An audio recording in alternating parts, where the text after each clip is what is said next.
All right. Let's go ahead and get right into it. I don't want this to be too long, too much time. Oh, gotta come out the frame real quick here. Okay. Go ahead and clip this to my shirt. All right. Let's talk about it. Now, if you want to know why there's no intro, this is how it usually goes down. All right. After a game, right after a game, we just get straight into it.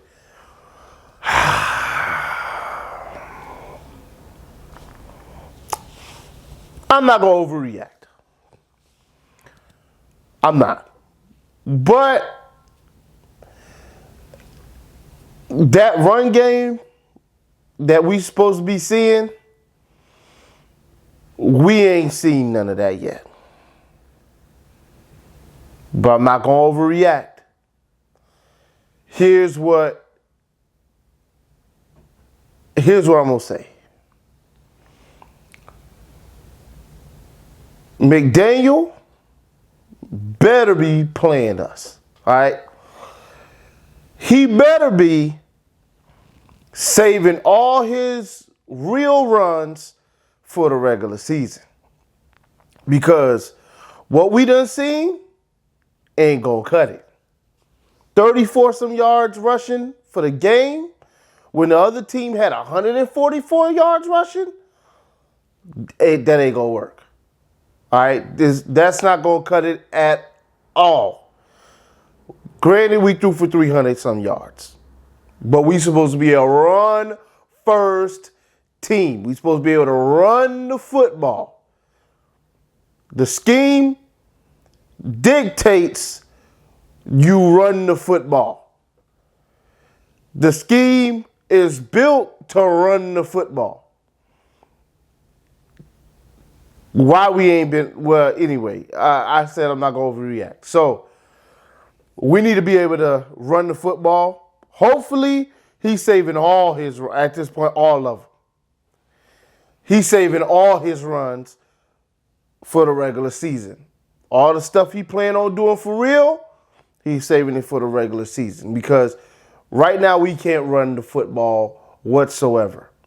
So, I'm assuming he's playing us, and he's playing everybody else, and he's just pulling the rules over our heads and our eyes, letting us know, not letting us know anything that he plans on doing so that he can go into the league during the season and surprise everybody. That's the only way I can sleep good tonight is if I believe that. So take for that what you will.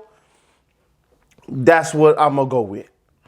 Aside from the run game, Tua was playing today, all right? Now, I thought, because the way it looked, Tyreek was going to play, Mostert was going to play, a few of those other guys was going to play.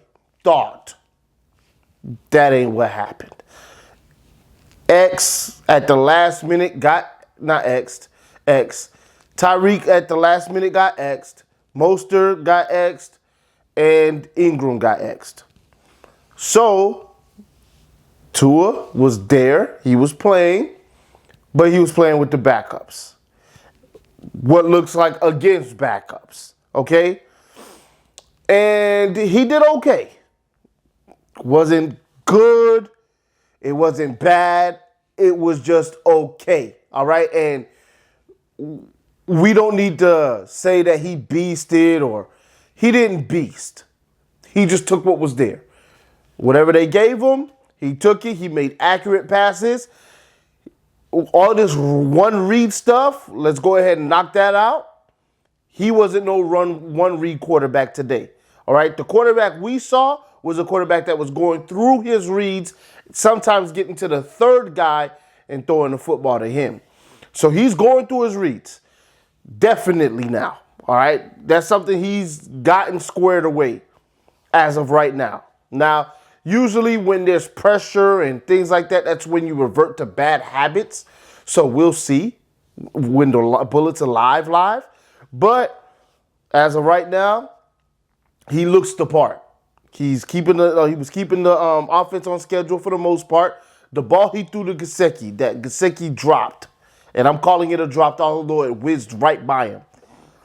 He threw that ball before Gesicki even got to his break. Like, not before he broke, but before he got to his break, he threw that ball. All right, that's great anticipation.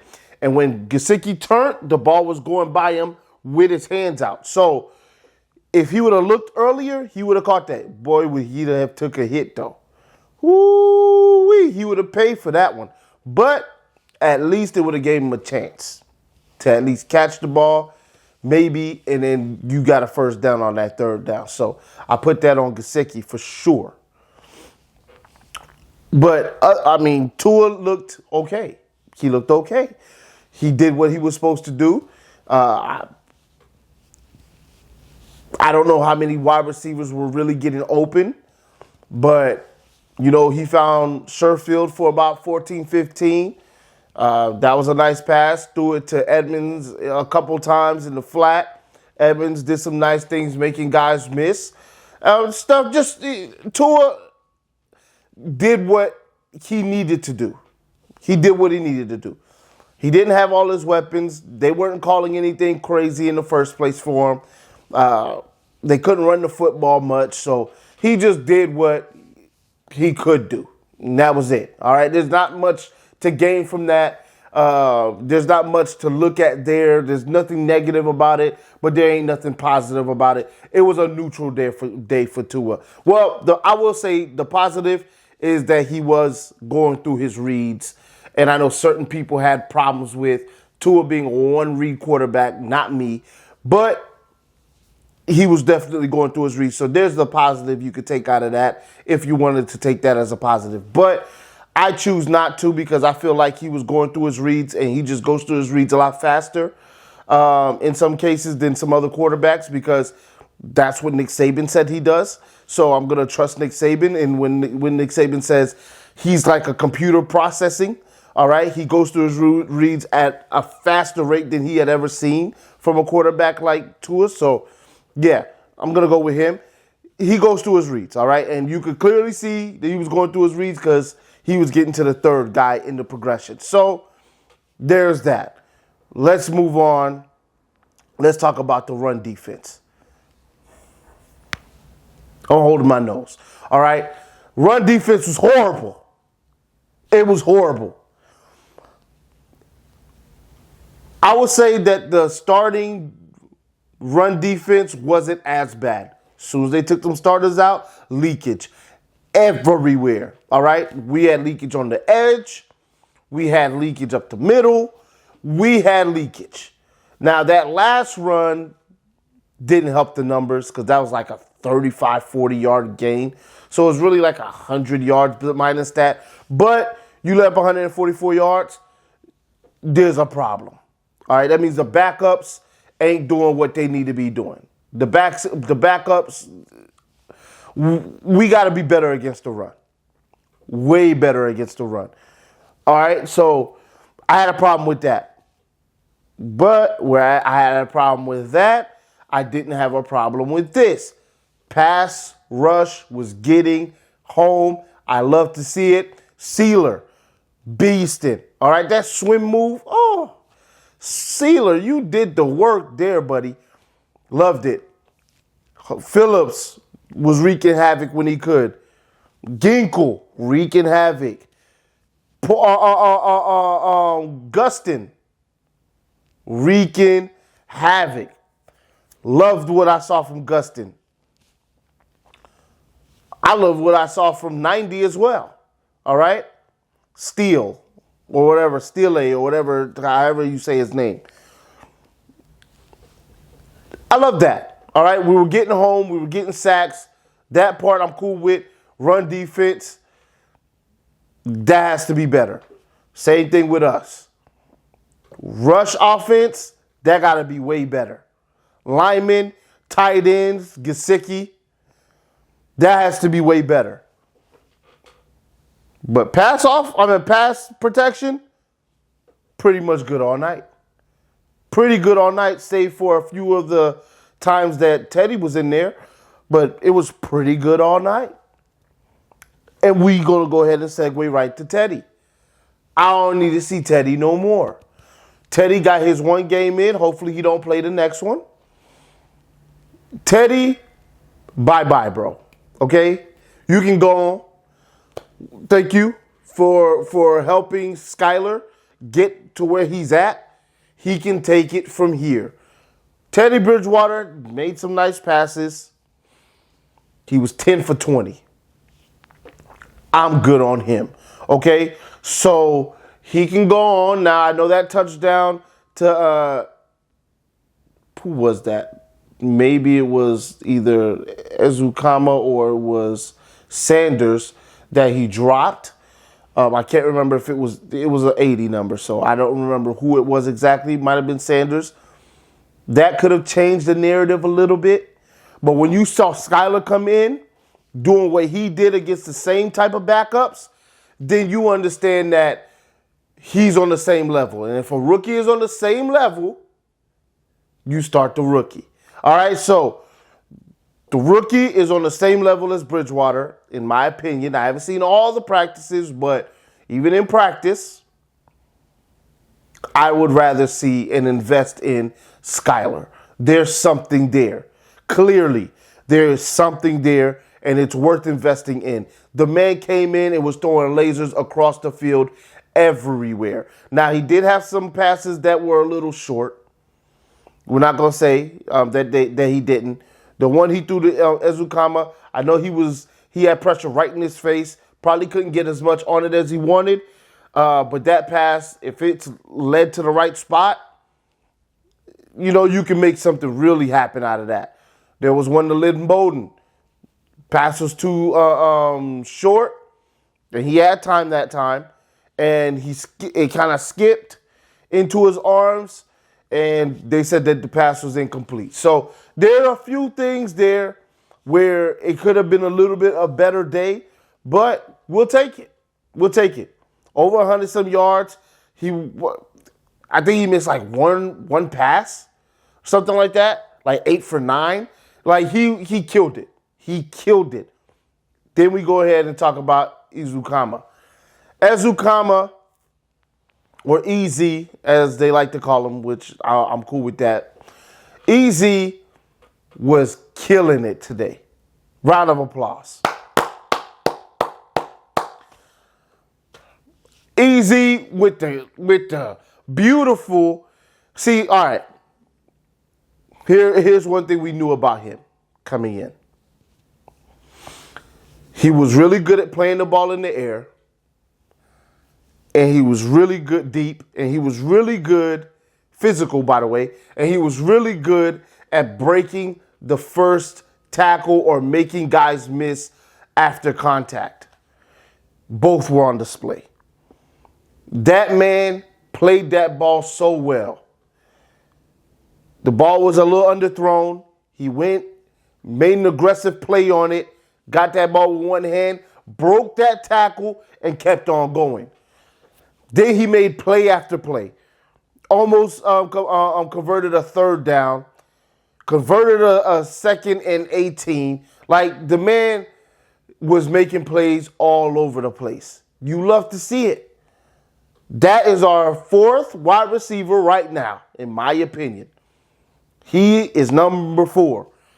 Good job for him, and he earned it, okay? Right now, as of right now anyway, he's earned it. He deserves to be number 4 as of right now because he's made plays in the first game and in the second game, and he'll have a chance in the third game as well. All right? Love what I saw from him. Love what I saw from Thompson. Love what I saw from the pass blocking. Love what I saw from... I don't know if I loved anything else. Honestly, don't know if I loved anything else. But I definitely loved that. Okay, I loved it. Let's talk about one last thing. Sanders did miss the game-winning field goal. Now, it's not that big a deal because it's preseason. But Sanders, you got to make those. You made a 57-yarder. You got to make that one, bro. There was plenty of leg. The hold was good. The snap was good. Nothing should have knocked you off rhythm. the ball shouldn't be sailing to the left like that and hitting the doggone goalpost. We got to be better. All right, now, if you're gonna miss now. We won't need you missing a game winner in the actual season. Hopefully, it don't even come to that. But the way I see some of these teams playing, Bills, Kansas City, we're going to need all the points we can get. Now, I'm going to say two things to end this video. One, there's a video circulating about Tua getting to the stadium at 2:30 and doing like a walkthrough dress rehearsal session by himself in a 60,000 seat stadium. And he spoke about it, and he said, he's just out there making sure and going through the script. I guess maybe like the first 10, 15 plays that every team has a script of the first 10, 15 plays that they're going to run in a game on the first drive. So he's going through that stuff, and he's visualizing everything. Hey, I love it. I'm not going to sit here and say nothing because I know some people, all right? There's some people that might look at that and say, oh, my God, he doesn't know what he's doing, so he has to come out here. I'm not one of those guys. I'm not going to look at it like that. And I know there's guys that might look at it like that, like, oh, we're doomed. We're doomed because he doesn't know what he's doing. He has to do all this. No. Some people have to visualize, have to conceptualize what's going on so they can be their best selves. There's nothing wrong with that. All right. You got guys like Aaron Rodgers taking psychedelics, all right, so that he can enhance whatever he's trying to enhance. All right. You got guys that do different things. If that's the man's thing, now I don't know how long he's been doing this for because we're just not hearing about it, but if that's his thing and if it works, keep doing it. Keep doing it. I have no problem with that. Y'all want him to learn the playbook, right? There you go. All right. He's taking it a step further. He ain't just learning it at home. He's taking it out on the field by his doggone self. He's calling out plays. He's making audibles. He's like visualizing what a defense is going to be. Love it. You can't tell me you hate that. You can't tell me. Now you can spin it how you want to spin it and say that it's because he just doesn't have it up here, so whatever. You can spin it how you want to spin it. Especially the Tua haters, they'll find a way. But you got to respect that. You got to respect it. Because he's out there, he's putting the work in well ahead of time. Hours ahead of time. He's putting that work in, trying to make sure that he's the best he can be. And he's doing that so he can be the best quarterback for the Miami Dolphins. And that's all right with me. All right? That I have no problem with that. Second thing I wanted to say, because it was two I said. And I just kind of mentioned it, but I want to put more emphasis on it now. We're in trouble in our division.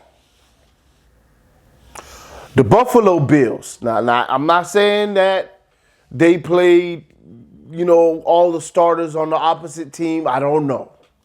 But I watched the game, and they had 6 drives, and they all ended in touchdowns.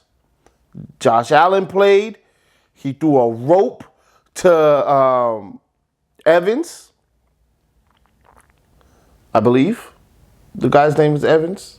Last name, 13. Davis, sorry, not Evans. Davis. And everybody else scored after that. Touchdowns. Every other series scored after that. Touchdowns. We better, and I put this on Twitter, but not a lot of people follow me on Twitter, so I'm saying it now.